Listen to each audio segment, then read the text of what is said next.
सेतू अभ्यास इयत्ता 5वी विषय मराठी चाचणी क्रमांक 1. पहा, इथे आपल्याला 10 मार्काची चाचणी दिलेली आहे, ती आपल्याला सोडवायची आहे.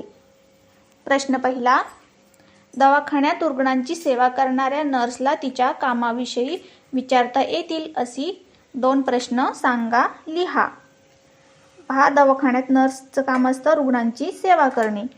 तिच्या कामाविषयी आपल्याला तिला काय विचारता येईल? तुम्ही हे काम किती वर्षापासून करता? तुम्हाला हे काम करायला आवडते का?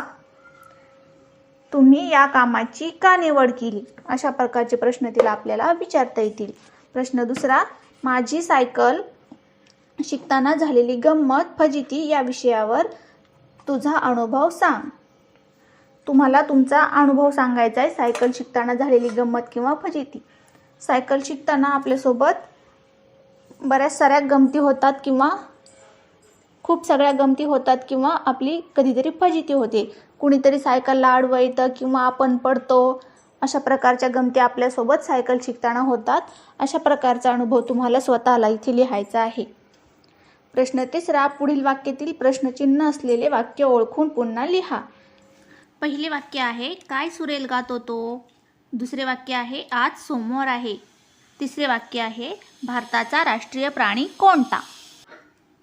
यातील शेवटच्या वाक्यात भारताचा राष्ट्रीय प्राणी कोणता या वाक्यात प्रश्न विचारलेला आहे, म्हणून या प्रश्नाचे उत्तर येईल वाक्य नंबर 3, भारताचा राष्ट्रीय प्राणी कोणता. पहिल्या वाक्यात आहे उद्गारवाचक चिन्ह, दुसऱ्या वाक्यात आहे पूर्णविराम. प्रश्न चौथा, पुढील वाक्यात योग्य विरामचिन्ह निवडून लिहा. पहिलं वाक्य पहा, किती सुंदर होता तो मोर. या वाक्यात कोणतं विरामचिन्ह येईल? या वाक्याच्या शेवटी उद्गारवाचक चिन्ह येईल, कारण हे उद्गारवाचक वाक्य आहे. किती सुंदर होता तो मोर. शशी, सोम, इंदू ही चंद्राची नावे आहेत. आता चंद्राची 2-3 नावे इथे आपल्याला दिली आहेत. मग असे एकाच प्रकारचे 2-3 शब्द एकामाग एक आले तर आपल्याला तिथे द्यावा लागतो स्वल्पविराम. मग या वाक्यात येईल स्वल्पविराम. प्रश्न क्रमांक 5, पुढील शब्दांचे मोठ्याने वाचन कर. पहा, खालील शब्द तुम्हाला मोठ्याने वाचायचे आहेत. पहिला शब्द महाराष्ट्र, दुसरा स्वच्छता, 3 नक्षत्र, 4 शिष्यवृत्ती, 5 समुद्र, 6 हिरव्या, 7 डॉक्टर.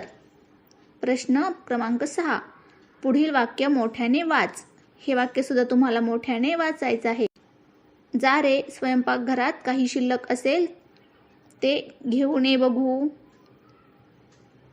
प्रश्न क्रमांक 7, खालील बातमी वाचा व ती कोणत्या ठिकाणची आहे ते सांगा. पहा, आपण बातमी वाचू. दोहा, बंगळूरच्या भारतीय संगीत विद्यालयाने सप्टेंबर महिन्यात आयोजित केलेल्या आंतरराष्ट्रीय ऑनलाईन तबला वादन स्पर्धेत कतारच्या स्किल्स डेव्हलपमेंट सेंटरमधील चमूने नेत्रदीपक यश मिळवले.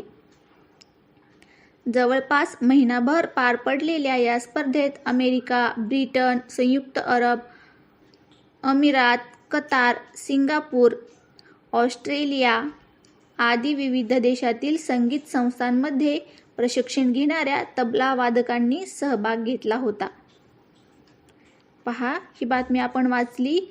ही बातमी कुठली आहे? दोहा येथील ही बातमी आहे. कतारची राजधानी दोहा येथील ही बातमी आहे. प्रश्न क्रमांक 8, पुढील विनोद वाचा व हा संवाद कोणाकोणामध्ये झाला आहे ते सांगा. मावशी, अरे राजू, मोटारीने तुला धडक दिली म्हणे. राजू, हो, त्यावेळी मी रस्त्यावरचा फलक वाचत होतो. मावशी, काय लिहिलं होतं त्या फलकावर? राजू, रस्त्यावरचे अपघात टाळा. हा संवाद मावशी आणि राजू यांच्यामध्ये झाला आहे.